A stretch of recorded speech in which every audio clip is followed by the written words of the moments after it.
Emotional wellness does not mean that you are never stressed or never upset. Like many of the topics we cover on this channel, there are plenty of misconceptions surrounding today's topic. So, without further ado, let's dive straight in.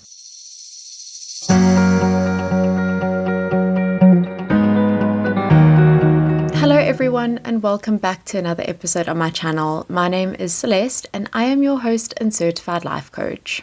Today we continue our exploration of the 8 dimensions of wellness. If you have missed my previous episodes in the series, there is a playlist on my channel called the 8 dimensions of wellness. As I add new episodes to the series, all of them will be put into that playlist. Previously, I spoke about physical wellness, what it is and how you can make it work for you. But today, in honor of Mental Health Awareness Month, we are going to explore emotional wellness. Before we dive into today's episode, I just want to put a quick disclaimer out there that I am not a psychologist or registered mental health care practitioner. Nothing that I say here today should be taken as a replacement for therapy or professional advice. All of the opinions and insights I am sharing in this episode come from my perspective as a life coach. If you are struggling with your mental health, please do reach out to a registered qualified mental health care practitioner. They will be able to give you the guidance and professional help you need.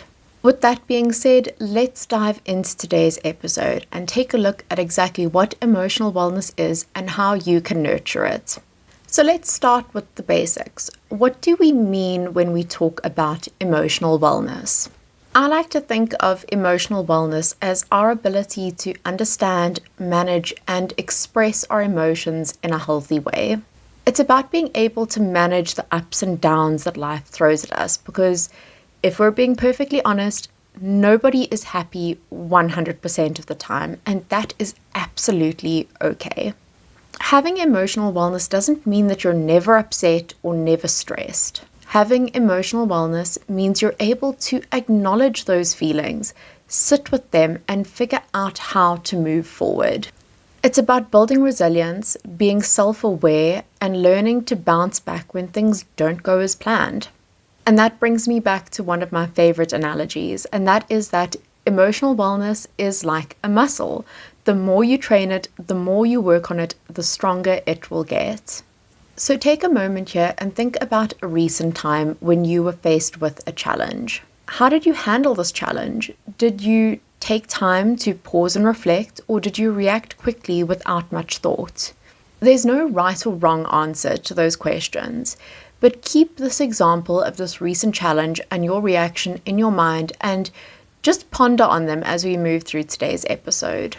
In case any of you have started to wonder, why does emotional wellness even matter? Well, here's the thing. When we take care of our emotional wellness, we make it easier for other aspects of our life to fall into place more easily. Our relationships get better, our stress levels go down, and we start to feel more grounded and capable of handling the challenges that life throws at us. Try to recall a time when you felt really balanced emotionally. Maybe a day where it felt like things just clicked into place, or you handled a tough conversation with grace. Maybe it was staying calm during a stressful situation at work.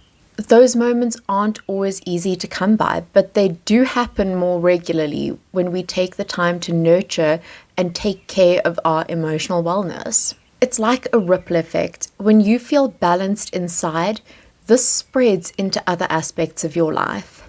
You start to show up differently in your relationships, you have more patience, and even the little daily frustrations start to feel a little less overwhelming.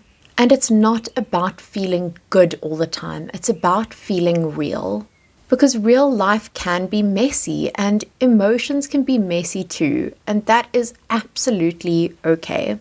Emotional wellness is about giving you the strength and the tools to overcome and deal with the mess without becoming overwhelmed by it.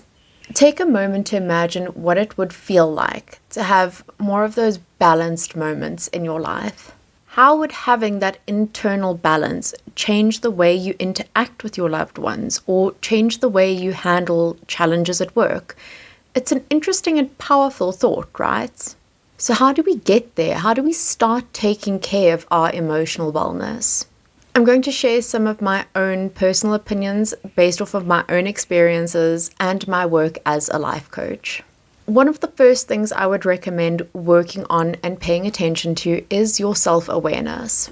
Self-awareness starts by getting to know yourself, your patterns, your triggers, and your needs. You need to become your own biggest observer.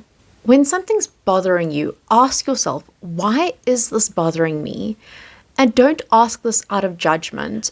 Ask this out of a place of curiosity and wanting to understand what it is that you're feeling.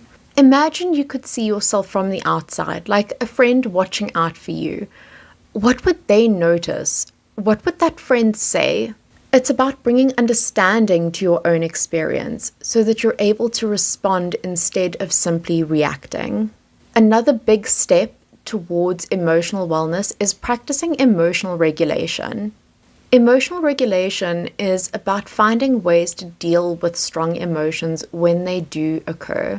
And no, suppressing emotions or pretending they don't exist does not count as emotional regulation. Emotional regulation is about finding tools to cope with emotions when they do arise. Skills that I gained from therapy were learning about breathing exercises and journaling. And this brings me to my biggest point on emotional regulation. If this is something you are struggling with, there is absolutely no replacement for therapy. The value, skills, and tools you can gain from working with a registered mental health care practitioner are honestly just unmatched.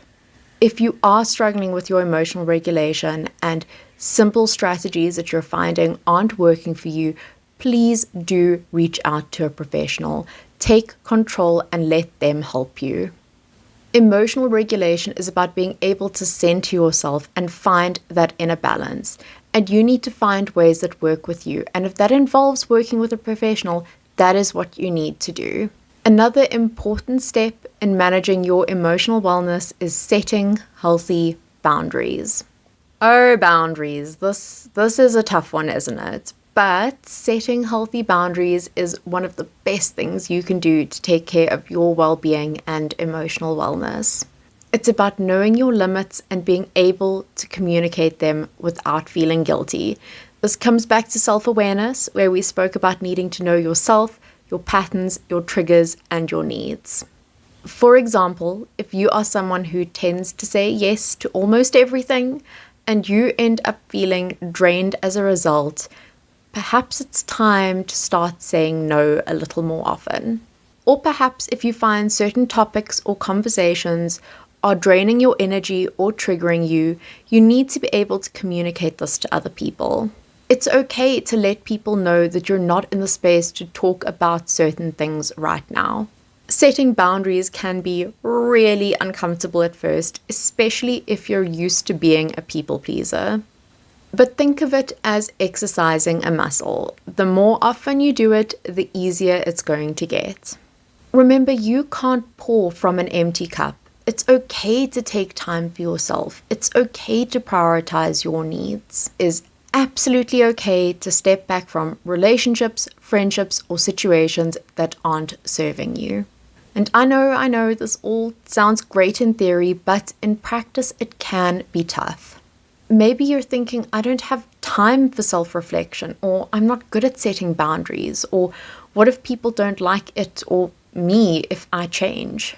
Trust me, I know it is not easy to suddenly start putting yourself first when you're used to taking care of everyone else.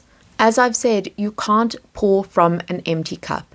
And if you're busy taking care and making sure that everyone else has their piece, who is looking after yours? It's quite normal to feel guilty about taking care of yourself, especially if you're a recovering people pleaser.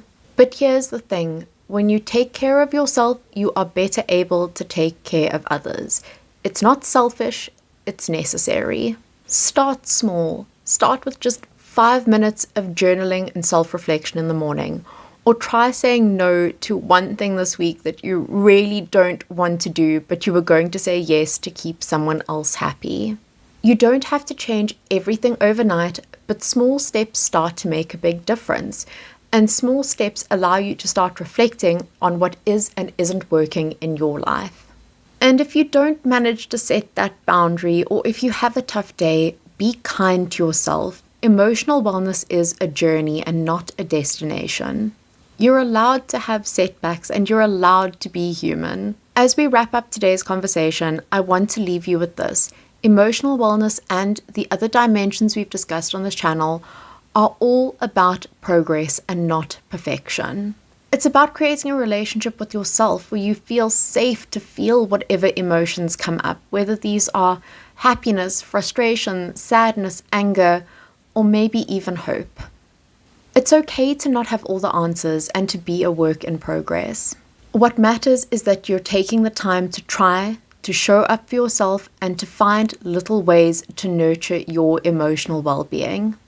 Thank you so much for joining me for today's episode. I hope that it has given you some food for thought, and perhaps it's even inspired you to take that next step on your own emotional wellness journey. If you haven't already, please be sure to like this video, subscribe to my channel, and perhaps even share this video with someone who you think may benefit from watching it. As always, take care of yourselves, and I will see you all in the next episode.